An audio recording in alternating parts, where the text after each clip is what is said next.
Bakhmut का बहुत छोटा सा हिस्सा ही अब यूक्रेन की फौज के कब्जे में रह गया है।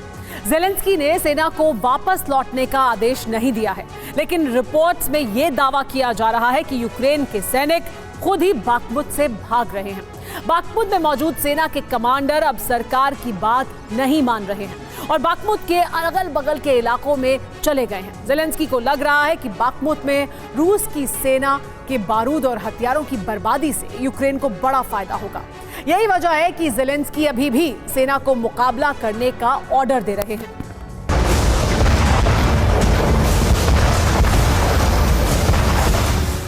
ना इमारतें बची, ना ही कोई इंफ्रास्ट्रक्चर, ना बिजली पानी की सप्लाई है और ना ही शहर रहने लायक बचा है। बाखमुत पर रूस का कब्जा भले ही हो जाए, लेकिन अब ये कोई शहर नहीं बल्कि बल्बों के अंबार वाला एक तबाह इलाका ही रह गया है। यूक्रेन की सेना ने यहां के कई पुल को उड़ाकर रास्तों को भी बंद कर दिया है।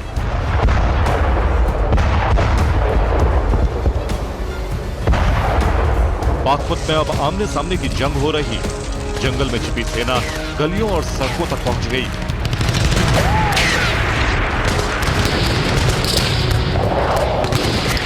वैगनर ग्रुप ने एक दिन पहले यूक्रेन के 30,000 सैनिकों को मारने का दावा किया, लेकिन ज़ेलेंस्की अब भी बाखमुत में सरेंडर करने के मूड में नहीं। ज़ेलेंस्की के सलाहकार के मुताबिक बाखमुत में यूक्रेन की सेना मुकाबला जारी रखेगी। यूक्रेन बाखमुत में सैनिकों की तैनाती को बढ़ाएगा। बाखमुत में यूक्रेन की सेना सरेंडर नहीं करने वाली। यूक्रेन में हजारों सैनिकों की ट्रेनिंग चल रही। करीब 10,000 नए सैनिकों को बाखमुत भेजा जा रहा है। रूस ने बाखमुत में जीत के लिए हजारों सैनिकों को भेजा था। रशियन फोर्स के साथ ही यहां वैगनर फोर्स की तैनाती है। रूस को अगर बाखमुत में बढ़त मिली तो उसकी वजह यहां सैनिकों की बहुत बड़ी तैनाती ही है। ज़ेलेंस्की की रणनीति है कि रूस को लंबे समय तक जीत से दूर रखा जाए, ताकि रूस दूसरे इलाकों में मोर्चा न खोल सके। रूस का मिशन बाखमुत को जीतकर आगे बढ़ना है, लेकिन बाखमुत में रूस के सैनिकों का टिके रहना मुश्किल होगा। यूक्रेन को हथियार भेजने का काम शुरू हो गया है। अगले महीने तक यूक्रेन के पास कई टैंक और बख्तरबंद गाड़ियां भी होंगी। माना जा रहा है कि अप्रैल में यूक्रेन बाखमुत पर नए सिरे से अटैक करेगा।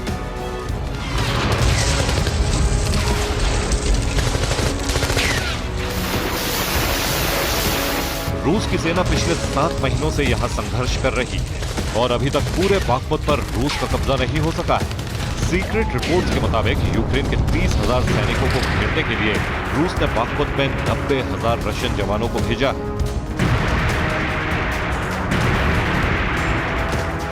डोनेस्क में रूस की इतनी बड़ी तैनाती की अहम वजह खेरसोन से सैनिकों की वापसी है। डोनबास में पहले रूस के हजारों सैनिक तैनात थे। इसके साथ ही वैगनर ग्रुप भी यही मौजूद था और क्रीमिया की सुरक्षा के लिए पुतिन ने यहां और सैनिकों को भेजा था। यूक्रेन के सैनिकों को इसका अंदाजा नहीं था।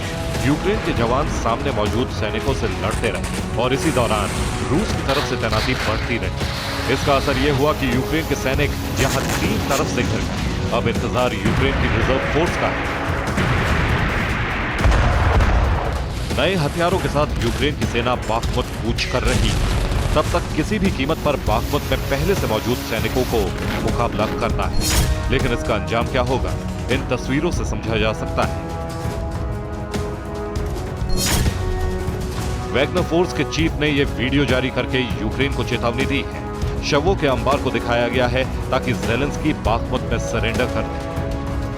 बाखमुत में रूस की सेना अब फाइनल ऑपरेशन चला रही है। हर गली, हर स्पॉट की चेकिंग की जा रही है। रिहायशी इलाकों में टैंक घूम रहे हैं। अब अगर यूक्रेन के सैनिकों ने सरेंडर नहीं किया तो यूक्रेनी सैनिकों की हत्या कर दी जाएगी। रिपोर्ट के मुताबिक यूक्रेन के ज्यादातर सैनिक बेहद डरे हुए हैं। बाखमुत खाली करने के ऑर्डर के इंतजार में हैं। यूक्रेन के सैनिकों पर लगातार ड्रोन से अटैक हो रहा है। यूक्रेन को इस वक्त दूर से रशियन फोर्स पर अटैक करना होगा या फिर यूक्रेन की वायुसेना को मोर्चा संभालना होगा।